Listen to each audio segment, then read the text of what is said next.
नमस्कार, स्वागत है आप सभी का स्वास्थ्य चेतना में। मैं हूं नंदिनी लाक्षाकार और मेरे साथ हैं भारत सरकार आयुष मंत्रालय के board member doctor Ravindra Porwal ji. Doctor साहब, बहुत बहुत स्वागत है आपका।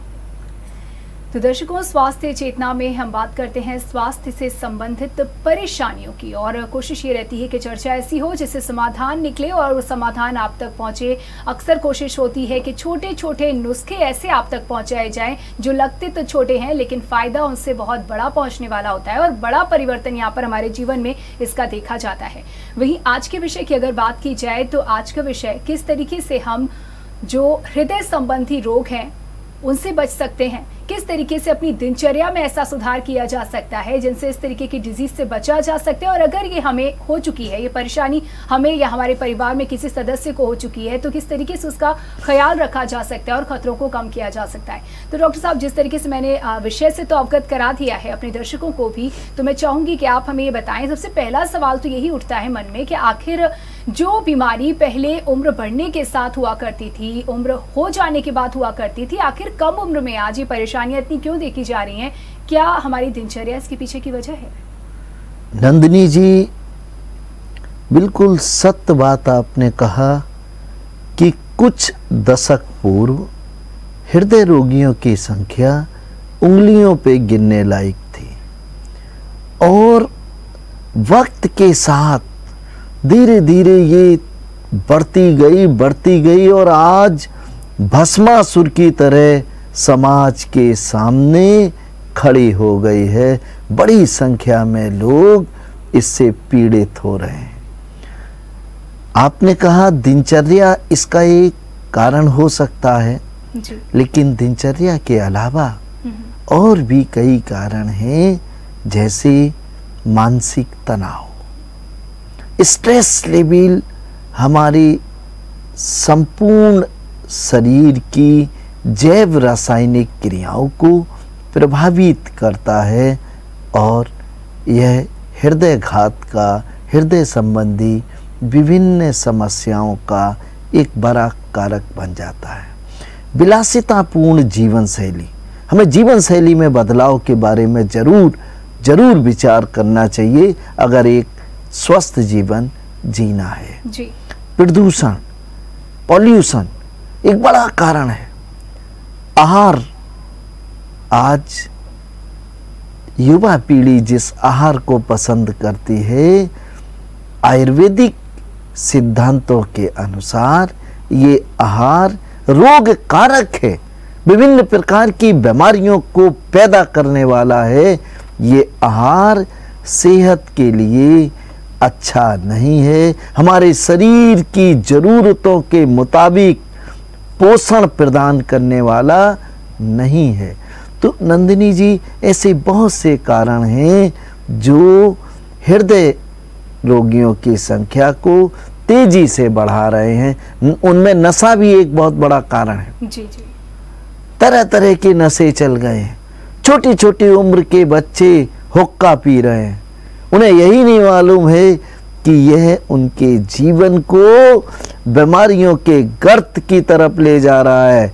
लेकिन दोस्तों के बहकावे में आके अच्छे परिवारों के बच्चे भी इस बुरी लत का शिकार हो जाते हैं, और जब थोड़ी सी इनकी उम्र बढ़ती है तो इन्हें विभिन्न प्रकार की दिक्कतें मानसिक और शारीरिक स्तर पर परेशान करती हैं, और बहुत बार हृदय रोग, उच्च रक्तचाप जैसी समस्याएं इनके जीवन में काल बन के बैठ जाती हैं। बिल्कुल। देखिए, जो परेशानियां आपने वजह बताई है, डेफिनेटली इसकी वजह से हार्ट डिजीज भी होती है, और जिस तरीके से बीपी की परेशानी भी इसकी वजह से बढ़ती है, डायबिटीज़ की भी परेशानी बढ़ती है। तो कहीं ना कहीं लाइफस्टाइल डिजीज़ यही वजह है कि इन्हें कहा जाता है। तो अगर दिक्कतों की बात की जाए, जो आजकल का खान पान है उसमें फास्ट फूड बहुत ज़्यादा इसको शामिल हो गया है, शुमार हो चुका है। तो इनमें ऐसा क्या होता है जो सामान्य खाने में नहीं होता? इसको खाने से ऐसी क्या कमियां हमारे शरीर में हो जाती हैं जिसकी वजह से ये परेशानियां, ये बीमारियां सामने आती हैं? नंदिनी जी, फास्ट फूड कभी कभी टेस्ट के लिए खाना उचित है, लेकिन युवा पीढ़ी अक्सर कचौड़ियाँ, खस्ते, समोसे, चाट जी जी, या चाइनीज नूडल्स मेन्यू अब जैसे, चेंज हो चुका है युवा पीढ़ी का। जी जी, चाइनीज नूडल्स जैसे फास्ट फूड का नियमित रूप से सेवन करते हैं, कभी इनकी इच्छा भरती ही नहीं है। ये जो आहार होता है, इस आहार में चीनी की मात्रा ज़्यादा होती है, फाइबर बिल्कुल नहीं होता है, जी विभिन्न प्रकार के सिंथेटिक कलर्स और केमिकल्स उसमें डाले जाते हैं। जी, इसके अलावा भारी मात्रा में तेल और मसाले फास्ट फूड का अंग होते हैं। फास्ट फूड में इनको जरूर डाला जाता है। तो जब सामान्य जरूरत शरीर की है, उससे ज्यादा मात्रा में तेल का सेवन करेंगे, मसालों का सेवन करेंगे, फाइबर विहीन आटा या रॉ मटेरियल का इस्तेमाल होगा, विभिन्न प्रकार के प्रिजर्वेटिव्स, केमिकल्स, कलर्स उसमें डाले जाएंगे, तो ये हमारी सेहत को कहीं ना कहीं खराब करेंगे। और एक स्थिति आती है कि खराब सेहत बीमारियों में बदल जाती है और विभिन्न प्रकार की बीमारियां शरीर और मन मस्तिष्क को दुख देती हैं, कष्ट देती हैं। जी, देखिए कुल मिलाकर के यहाँ पर हमारा जो भोजन है उसका भी जो भूमिका है बहुत ही महत्वपूर्ण नजर आ रही है। तो हम ये तो समझ रहे हैं कि क्या कुछ हम गलतियाँ करते हैं, किस तरीके के बदलाव आज समय के साथ साथ हमारे खान पान में हुए हैं या युवाओं में हम देख रहे हैं, और आने वाली जनरेशन जो बच्चे हैं वो तो बिल्कुल जंक फूड के दीवाने हैं। ऐसे में उन्हें कैसे बचाया जाए, किस तरीके का आहार हमारी जो थाली है उसमें शामिल होना चाहिए, क्या क्या चीज़ें होनी ज़रूरी है? नंदिनी जी, जंक फूड भी अनेकों समस्याओं का और विभिन्न प्रकार की मानसिक और शारीरिक रोगों का बड़ा कारण है।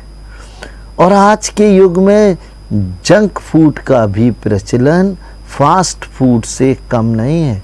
घर घर में जंक फूड, अनेक प्रकार के बिस्किट, नमकीन या और भी इस प्रकार के आइटम होते हैं। बच्चे खूब दिन भर खाते हैं और कई माँ तो गर्व महसूस करती हैं कि मेरा बेटा दूध नहीं पीता, मेरा बेटा तो फलानी चीज खाता है। ये गर्व करने की बात नहीं है, यह हमारे बच्चे को, हम अपने बच्चे को गलत संस्कार देके उसकी इम्यूनिटी को कम करते हैं, उसके इंटरनल डेवलपमेंट को, जो उसकी विकास की उम्र है, उसको प्रभावित खुद माँ करती है। क्योंकि इंटरनल डेवलपमेंट के लिए जिन मात्रा में मिनरल्स की शरीर को जरूरत थी, जितनी कैलोरीज की जरूरत थी, जितनी मात्रा में विटामिन्स की जरूरत थी, उनकी पूर्ति कहाँ हो पाई। और जब उनकी पूर्ति नहीं होती है तो समग्र विकास, एक सशक्त विकास, चाहे मन मस्तिष्क का हो, चाहे शरीर के आंतरिक अंगों का हो, नहीं हो पाता है। इसलिए मैं जेएमडी के सभी दर्शकों से विनम्रता पूर्वक निवेदन करना चाहता हूं कि फास्ट फूड कभी घर से बाहर हैं या 2-4 महीने में कभी टेस्ट के लिए, बदलाव के लिए, पेट भरने के लिए नहीं, आहार के रूप में नहीं जी, अल्प मात्रा में। और जंक फूड जब कभी यात्रा पर हैं, कहीं बाहर जा रहे हैं, तब हमारी आवश्यकता हो सकती है जंक फूड की। मतलब भूखा रहना तो अच्छी बात नहीं है, ऐसी परिस्थिति में आप जंक फूड का इस्तेमाल कर सकते हैं। परिस्थिति के मुताबिक आपको अगर कुछ ऐसा मिल रहा है जो स्वास्थ्य के लिए इतना अच्छा नहीं है, लेकिन उस वक्त की स्थिति ऐसी है, खाया जा सकता है, स्वाद बदलने के लिए खाया जा सकता है। तो अगर बात की जाए, देखिए खान पान का, जैसे कि मैंने पहले भी कहा कि बहुत ही महत्वपूर्ण रोल यहाँ पर देखा जा रहा है। लेकिन अक्सर जो होता है, ये जो डिजीजेस होती हैं, चाहे वो डायबिटीज़ हो या हार्ट डिजीज़ हो, कहीं ना कहीं हमें अलार्म भी करती हैं, समय समय पर संकेत भी देती हैं, लेकिन हम इन्हें समझ नहीं पाते हैं, अवॉइड करते चले जाते हैं और हवाला ये देते हैं कि हम व्यस्त बहुत हैं, समय कहाँ है सोचने का, देखा जाएगा, केयर नहीं हो पा रही है, तमाम बातें होती हैं, लेकिन हम उन साइंस को अवॉइड करते हैं, उसको दरकिनार करते हैं। तो कितनी आप इसे कैसे देखते हैं? आप इसे, क्या ये गलत है इन साइंस को अवॉइड करना? कितना खतरनाक हो सकता है? और ऐसे कौन से संकेत होते हैं जिन्हें हमें समझ लेना चाहिए ठहर करके एक बार कि हाँ ये दिक्कतें आ रही हैं? नंदिनी जी, चाहे हृदय रोग हो, डायबिटीज मेलाइटस हो या कई अन्य छोटी छोटी बीमारियां, ये बीमारियां बड़े रूप में बदलने से पहले हमें अनेक प्रकार से सचेत करते हैं जी। हमें अलर्ट करते हैं कि आप सुधार करो, ये शरीर का आंतरिक अंग इस जीवन शैली को, इस आहार को स्वीकार नहीं कर रहा है और ये अस्वस्थ हो सकता है। लेकिन हम अपने पढ़े लिखे होने के गर्व में, अहंकार में प्रकृति के संदेशों को, शरीर के संदेशों को इग्नोर करते जाते हैं। मैं उदाहरण दूं, जब डायबिटीज की शुरुआत होती है तो कुछ नहीं होता है। सामान्य रूप से हम पानी पीते हैं दिन भर में 4 गिलास, हमारी प्यास अचानक बढ़ जाती है, हमें 6 गिलास 7 गिलास पानी की ज़रूरत पड़ती है। हम बरसों से 4 या 5 गिलास पी रहे थे और सडन हमारे शारीरिक परिवर्तन हुआ। लोग कहते हैं आजकल प्यास ज़्यादा लग रही है। बस कुछ ध्यान नहीं देते हैं कि आखिर क्यों लग रही है। ऐसे ही यूरिनेशन की बात, पेशाब के लिए जैसे रात में 2 बार उठते थे, अब अगर 4 बार हुआ माने दूना हो गया, लेकिन हम गिनती चूंकि छोटी है 2 और 4 तो गौर नहीं करते हैं, कहते हैं अरे 2-4 बार हो ही जाता है।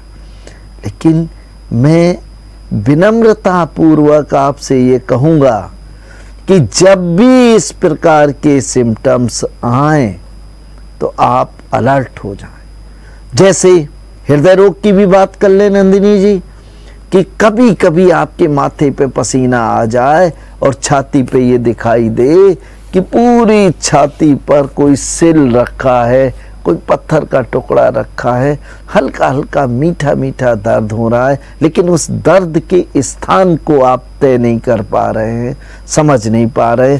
आप पेट में हाथ फेरा, यों किया, थोड़ा चले फिरे, पानी पिया, ठीक जी।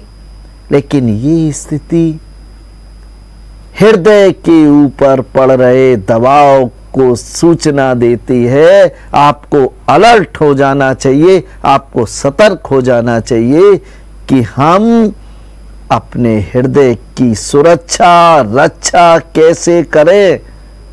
क्योंकि ऐसी स्थिति में, प्रारंभिक स्थिति में जब आप ईसीजी कराते हैं तो ऑलमोस्ट नॉर्मल आ जाता है, हम निश्चिंत हो जाते हैं। लेकिन प्रकृति ने जो संदेश दिया था वो प्रिय है, वो बीमार होने से, हृदय घात होने से पहले का संदेश है। हमें उस पर भी ध्यान देना है, उस पर भी सही रूप से चिंतन करना है, विचार करना है और जो जो कारण हो सकते हैं उस विशिष्ट समस्या के उन कारकों को धीरे धीरे धीरे धीरे अपने जीवन से दूर हटा के स्वस्थता का मार्ग पर चलना चाहिए। बिल्कुल। देखिए आजकल तो जैसे कि हमने कहा कि बहुत ही कम उम्र में हार्ट पेशेंट्स भी सामने आ रहे हैं, युवाओं में भी दिक्कत देखी जा रही है, लेकिन सामान्य तौर पर हमें कब सबसे ज़्यादा सजग होने की ज़रूरत है? किस उम्र में इस तरीके की दिक्कतें ज़्यादा देखी जाती हैं? नंदिनी जी, आपका प्रश्न आज की बीमारी के दृष्टि से अगर समझें तो ये प्रश्न बहुत पुराना हो गया जी। अब उम्र का संबंध देखने को ही नहीं मिलता है हृदय रोगियों के साथ, डायबिटीज मेलाइटस के रोगियों के साथ। अब तो छोटे छोटे बच्चे ब्लड प्रेशर का शिकार है, 17 साल की उम्र है, बीपी शूट अप कर गया, मेडिकेशन पे आ गए। 20 साल की उम्र है, हृदय की दवाइयां चल रही हैं, cholesterol LDL level 150, total cholesterol 350 है, जी। खून पतला करने की दवाएं शुरू हो गई, हृदय को सशक्त बनाने के लिए दवाएं शुरू हो गई, कम उम्र में ही। बिल्कुल कम उम्र में। तो ये कहना कि हम एक उम्र की सीमा में बांध के बीमारियों को देखें, बीमारियों का चिंतन करें, ये वर्तमान परिस्थितियों में, वर्तमान युग में उचित नहीं है। जी। सामान्य तौर पर इसे लाइफस्टाइल डिजीज कहा जाता है, लेकिन कभी कभी ऐसा भी देखा जाता है कि बहुत ही कम उम्र में, यानी कि 10-12 साल की उम्र में भी ये दिक्कतें सामने आ जाती हैं। तभी क्या ये लाइफस्टाइल की वजह से हुआ, या फिर कुछ ऐसी दिक्कतें रहीं जिसकी वजह से, जो कि जन्म से ही कुछ ऐसी परेशानियां थी जिसकी वजह से भी ये सामने आया? नंदिनी जी, कारण कुछ भी हो सकता है, जन्मजात कारण हो सकता है, बॉल्व से रिलेटेड इशूज बहुत आते हैं, या हृदय की अनेक प्रकार की समस्याएं होती हैं जो जन्मजात हो सकती हैं, और इनका संपूर्ण निदान संभव है। जी। लेकिन एक चिंतन करने की बात है, माँ के गर्भ में बच्चे का विकास में कहीं ना कहीं खोट रह गई, कहीं ना कहीं कमी रह गई, तभी तो उस बच्चे के साथ ये दिक्कत पैदा हुई माँ के पेट में। और पैदा होने के बाद जब उसे सामान्य बच्चों जैसे एक्टिविटीज़ नहीं दिखती हैं पेरेंट्स को, तब वो डॉक्टर को कंसल्ट करते हैं। तो कहीं ना कहीं हमारी लाइफ स्टाइल का संबंध हमारे आगे आने वाली पीढ़ी के ऊपर भी होता है। अगर हम बहुत विलासितापूर्ण जीवन जिएंगे, हम खूब जंक फूड खाएंगे, कई लोग तो नंदिनी जी ऐसे होते हैं, विशेषकर बड़ी उम्र के लोग, बहुएं प्रेग्नेंट हुई, प्रेगनेंसी में कहते जो इच्छा हो खाने दो, उसकी इच्छा को रोक नहीं सकते, उसकी इच्छा को मना नहीं करते, मन मारने की जरूरत नहीं है। हाँ, दो जान है, दो जान, ये उचित नहीं है। अगर उसकी इच्छा किसी पर्टिकुलर आइटम की, खाद्य पदार्थ के खाने की है, अल्प मात्रा में उसे दे सकते हैं, जंक फूड दे सकते हैं, फास्ट फूड दे सकते हैं, लेकिन उसके दैनिक जीवन में भरपूर मात्रा में मिनरल्स और विटामिन्स और फाइबर वाला आहार जरूर शामिल होना चाहिए। फ्रूट्स, सलाद, फ्रेश फ्रूट जूस, दूध, दही, मट्ठा भरपूर मात्रा में उसको देना चाहिए, ताकि जो बच्चा उसके गर्भ में पल रहा है उस बच्चे का समग्र विकास हो, उसका संपूर्ण और अच्छा विकास ही जब जन्म लेगा तभी स्वस्थ बच्चे का जन्म संभव है। इसलिए आहार और जीवन शैली और दिनचर्या में गड़बड़ी के कारण माँ के पेट में पल रहे बच्चे की सेहत पर भी, स्वास्थ्य पर भी, उसके डेवलपमेंट पर भी बहुत बहुत प्रभाव होता है। स्वास्थ्य चेतना में आज हम समझ रहे हैं किस तरीके से हृदय से संबंधित रोगों को दूर किया जा सकता है। देखिए, सबसे पहले जरूरी था इस रोग को समझना, क्या कुछ वजह है इसकी, बहुत ही अच्छे से डॉक्टर साहब आपने हमें समझाया। लेकिन अगर बात की जाए समस्या पर तो बात हो गई है, अब रुख कर लेते हैं समाधान का। हमने बहुत ही महत्वपूर्ण भूमिका समझी यहाँ पर आहार की और दिनचर्या की। हालांकि आहार भी हमारी दिनचर्या का ही हिस्सा है, तनाव भी हमारी दिनचर्या का ही हिस्सा है, लेकिन फिर भी बात तो समस्या पर हुई है। और समाधान की अगर बात की जाए तो किस तरफ हमें रुख करना चाहेंगे? सबसे पहले आहार के बारे में बताइए, कितना ये संभव है कि आहार के जरिए ही हम इस रोग से दूर रह सकें, हृदय संबंधी परेशानियों से दूर रह सकें? नंदिनी जी, सबसे पहले बात मैं उनकी करता हूं जो उच्च रक्तचाप या हृदय रोगों से पीड़ित हैं और उनकी दवाइयां जीवन भर चलने की संभावना है। चाहे उनका ब्लड प्रेशर बढ़ा हो, चाहे उनका कोलेस्ट्रॉल लेवल रेज हुआ हो, या कोई और हृदय की समस्या या बीमारी रही हो और इसका उपचार चल रहा है, वो लोग भोजन में हरी पत्तेदार सब्जी 1 कटोरी जरूर खाएं। इसमें 1 कटोरी का मतलब आजकल नंदिनी जी कटोरी भी अलग अलग साइज की हो गई हैं। जब हम लोग बचपन में थे, जिन कटोरियों में चटनी खाया करते थे, उनमें आज मुख्य सब्जी या दाल दी जाती, क्योंकि खुराक कम हो गई है। तो लगभग 100 ग्राम हरी सब्जी जरूर खाएं। इससे मिनरल्स, विटामिन्स और बड़ी मात्रा में फाइबर हमारे शरीर को मिलेगा।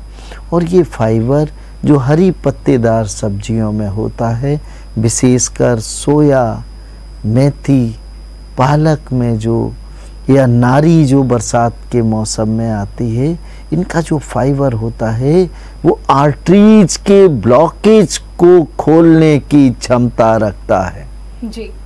वो आपको स्थायी रूप से रोग मुक्त करने का मार्ग बता सकता है, क्योंकि डॉक्टर जो कार्डियोलॉजिस्ट होता है उसका मानना ये होता है कि ये व्यक्ति जिस गलत दिनचर्या के कारण बीमार हुआ है, गलत आहार के कारण बीमार हुआ है, खराब जीवन शैली के कारण इसको जो हृदयघात हुआ है, हार्ट अटैक हुआ है, एंजाइना पेन हुआ है, या जो भी बीमारी हृदय से संबंधित हुई है, ये उसमें सुधार नहीं करेगा।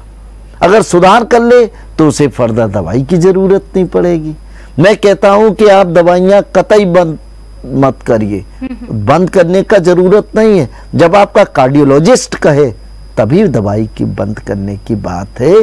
लेकिन कम से कम हम ये चिंतन तो जरूर करें कि आज 1 गोली हमें कार्डियोलॉजिस्ट ने कहा है कि ये जीवन भर खानी है, कल 2 हो जाएंगी, परसों 5 होंगी, जैसा कि हम लोग सामान्य स्थिति में सुनते हैं और देखते हैं। दवाइयां बढ़ती जाती हैं। उस स्थिति से बचने के लिए, और अगर फर्दर इन्वेस्टिगेशंस जब आगे भविष्य में हार्ट से रिलेटेड होंगे और जब वो सामान्य एक आइडियल स्तर को छुएंगे, तो आपका कार्डियोलॉजिस्ट अपने आप आपकी दवा को बंद कर देगा। उसको शौक नहीं है आपको दवा देने का। अगर आपका हार्ट फिर से रिकवर कर गया, स्वस्थ हो गया, तो वो दवाइयाँ बंद कर देगा और आपको हर 6 महीने में निर्देश देगा कि ये इन्वेस्टिगेशन कराने की ज़रूरत है, प्रॉपर मॉनिटरिंग की ज़रूरत है। तो एक उपाय केवल कि हरी सब्जी 100 से 125 ग्राम रोज खा के आप हृदय को मजबूत कर सकते हैं। ये सब्जियां 3 होनी चाहिए, 3 में से कोई एक, सोया या मेथी या पालक। बथुआ और नारी का भी प्रयोग किया जा सकता है जी। दूसरा, खाना भूख से 1/4 कम खाएं। कभी भी अगर आप डायबिटीज से पीड़ित हैं, कभी आप कैंसर या हृदय की विभिन्न समस्याओं से ग्रसित हैं, तो आहार कम करिए। जितनी आपकी भूख है 2/3 पेट खाना खा लीजिए, 1/4 खाली छोड़ दीजिए। और भोजन के तुरंत बाद पानी ना पिएं। भोजन के तुरंत बाद पानी पीने से स्टमक में भोजन का वॉल्यूम बढ़ जाता है, जिससे गैसें ऊपर की तरफ उठती हैं और ये हृदय को नुकसान पहुंचाती हैं, ये आर्टरीज पर दबाव डालती हैं और साथ ही साथ लीवर और पैंक्रियाज को एडिशनल डाइजेस्टिव जूसेस सिक्रेट करने के लिए प्रेरित करते हैं। तो कभी भी खाना खाने के बाद कम से कम 30 मिनट तक पानी ना पिएं। और ज़्यादातर नंदिनी जी हृदय रोगी और डायबिटीज के मरीज खाना खाने के बाद 1 गिलास पानी, 2 गिलास, मतलब खाना खाते खाते 2 गिलास, 1.5 गिलास, 3 गिलास पानी पी लेते हैं, जो उनकी सेहत के लिए अच्छा नहीं होता है जी। ये गलतियां, बिल्कुल ठीक कहा आपने, ये गलतियां हम करते हैं और ये जानकारी के अभाव में अक्सर ऐसा होता है। तो हमने ये जाना कि ऐसा नहीं करना है हमें। देखिए, आपने जिक्र किया जिस तरीके सोए का, मेथी का, बथुए का, तो ये बहुत आसान हो जाता है यहाँ पर ये सोचना कि हमें क्या अपनी डाइट में शामिल करना है। अगर फ्रूट्स की बात की जाए, और क्या क्या चीज़ें आप शामिल करने के लिए कहेंगे? नंदिनी जी, मैं जिक्र कर रहा था, अभी हमारी बात कंप्लीट नहीं हुई थी। मैं जिक्र कर रहा था उन रोगियों का जिनको हृदय से संबंधित बीमारी है और जो दवाइयों पर है, वो आहार में इस प्रकार का परिवर्तन करें और प्रातः खाली पेट एक कच्चा लहसुन 1 या 2 निगल के पानी पी लें। अगर सुबह भूल जाते हैं तो रात्रि में सोते समय ऐसा कर लें, इसको निगल के पानी पी लें।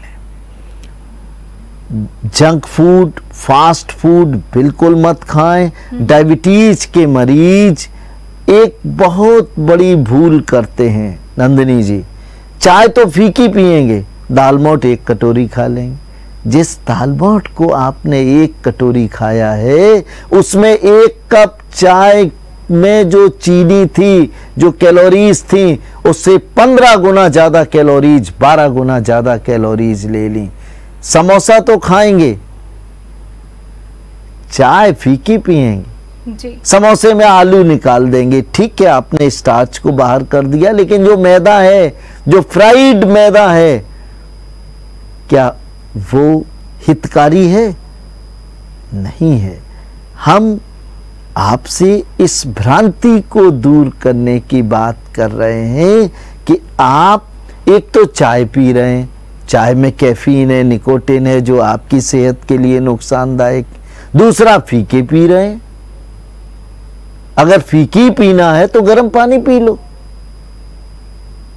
अपनी सेहत के प्रति सतर्कता, और आज के युग में सतर्कता ही आरोग्यता का मार्ग है जी। तो आप इस प्रकार की भ्रांति से दूर रहें कि 1 कटोरी दाल मोठ खा रहे लेकिन चीनी पिएंगे, तो चाय पिएंगे तो बिना चीनी का जी। और कहीं मिठाई मिल गई तो आंख बंद करके पड़ोसी ना देख पाए तो 2 पीस अंदर। इससे बचें। और मीठे फल क्या करें? अरे डायबिटीज है, डायबिटीज, क्योंकि फल में फाइबर होता है, फ्रैक्टोज होता है, सेहत के लिए अच्छा है, लेकिन आपकी जीभ उसे पसंद नहीं करती। आप फल खाएंगे नहीं, बोले हम एप्पल खा नहीं सकते, बनाना खा नहीं कर सकते, ग्रेप्स खा नहीं सकते, फलाना खा नहीं सकते। अरे आप मिठाई कैसे गटक लेते हैं? आप निकोटिन पी रहे हैं, आप कैफीन पी रहे हैं। मेरा आपसे विनती है, आप फ्रैक्टोज फॉर्म में जो फल हैं, आप भले डायबिटिक हों, कम मात्रा में जरूर खाएं, क्योंकि फल में केवल फ्रैक्टोज ही नहीं होता, केवल ग्लूकोज ही नहीं होता, इसमें भारी मात्रा में मिनरल्स होते हैं, विटामिन्स होते हैं, और ये विटामिन शरीर के आंतरिक सेहत के लिए अच्छे होते हैं जी। तो जिन लोगों को हृदयघात हो गया वो ये सावधानी रखें, लेकिन कुछ मिनट हम लेंगे। जिन लोगों को हार्ट अटैक नहीं हुआ लेकिन कभी कभी सीने में दर्द होता है, फिर पेट पे हाथ घुमाते रहते हैं, फिर ठीक हो गया, लेट गए, सो गए।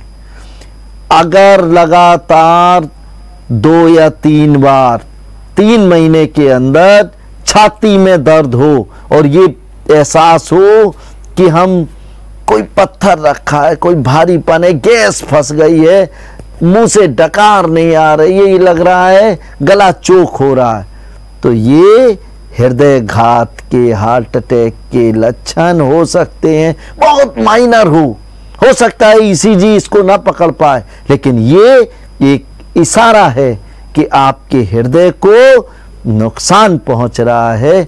भविष्य में आपका हृदय शायद सही रूप से काम ना कर सके, अस्वस्थ हो, आपको हार्ट अटैक हो जाए, एंजाइना पेन हो जाए, या कोई और हृदय की बड़ी बीमारी हो जाए जी। तो ऐसे समय ऐसे रोगियों को क्या करना चाहिए?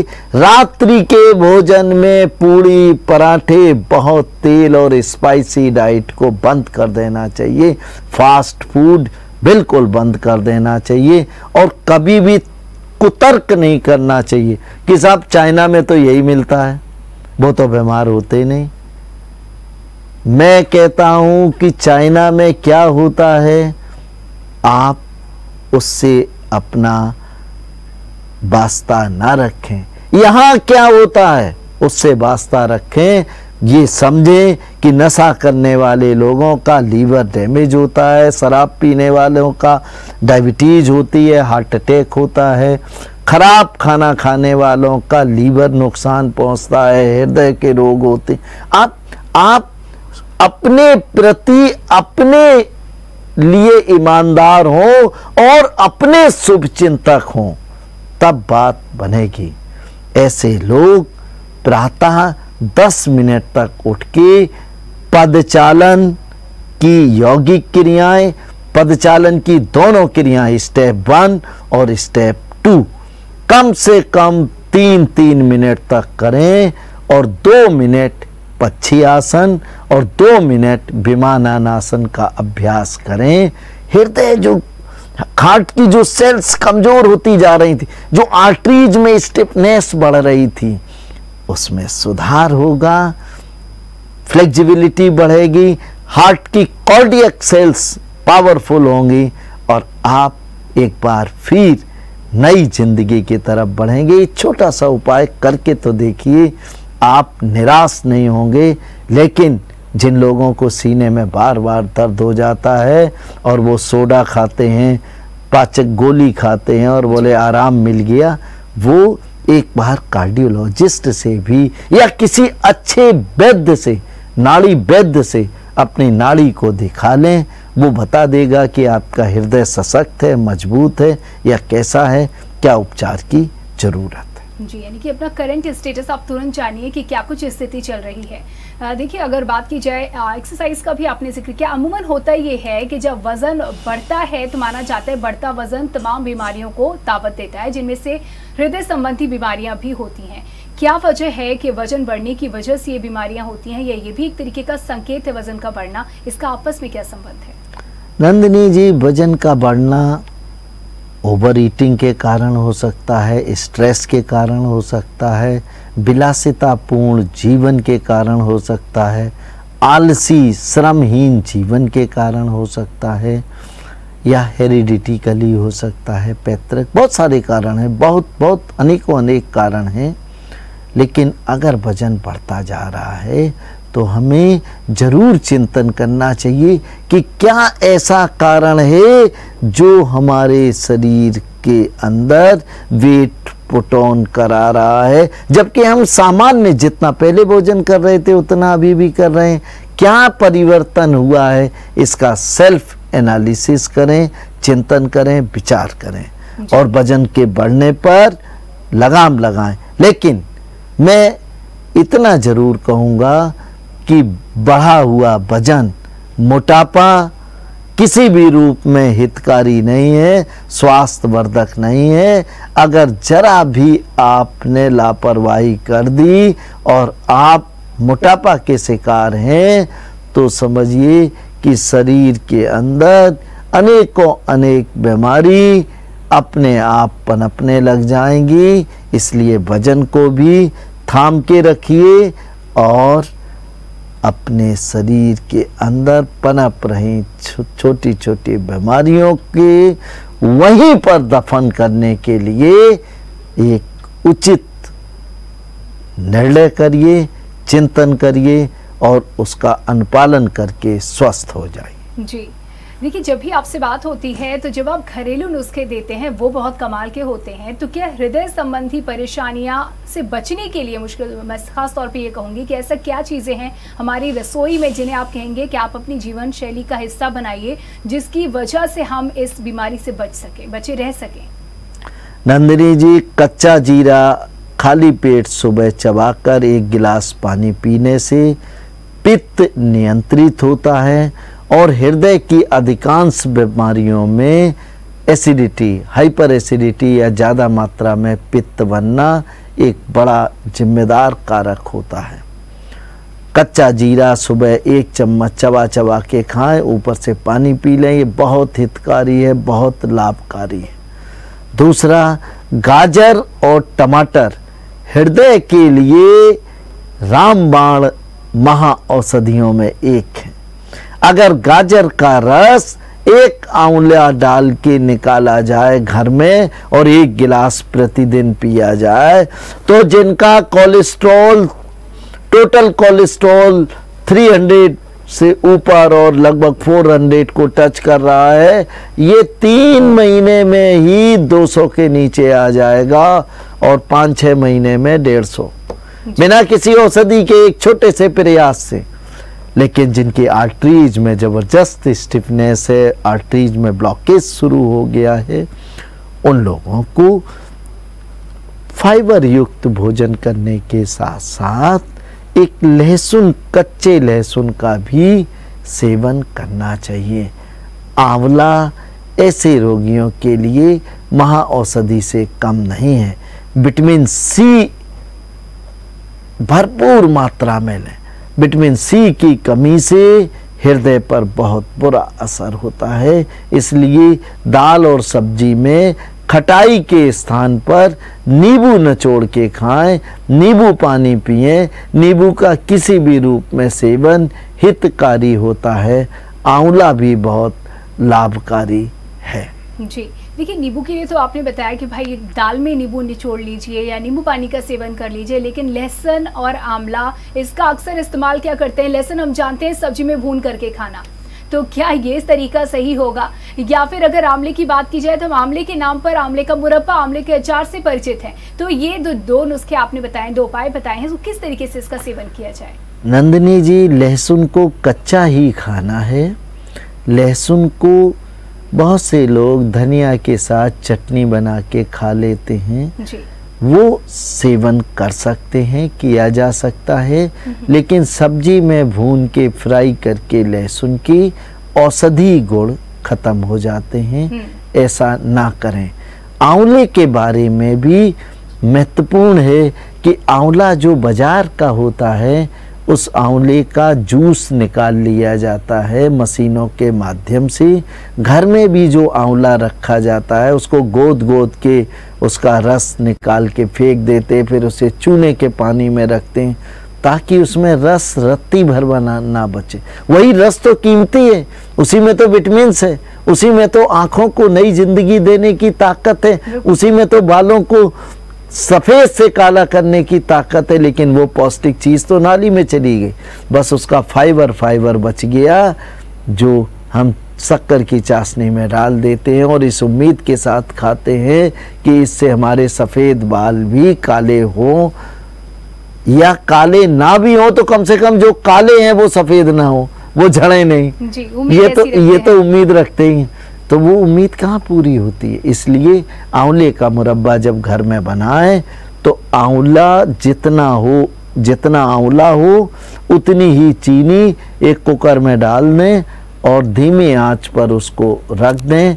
सीटी नहीं आनी चाहिए, उसको धीमी आंच पे रख दें और जब सीटी सुरसुराने लगे बस उसके 2-3 मिनट बाद सीटी आने के पहले ही उसको उतार लें।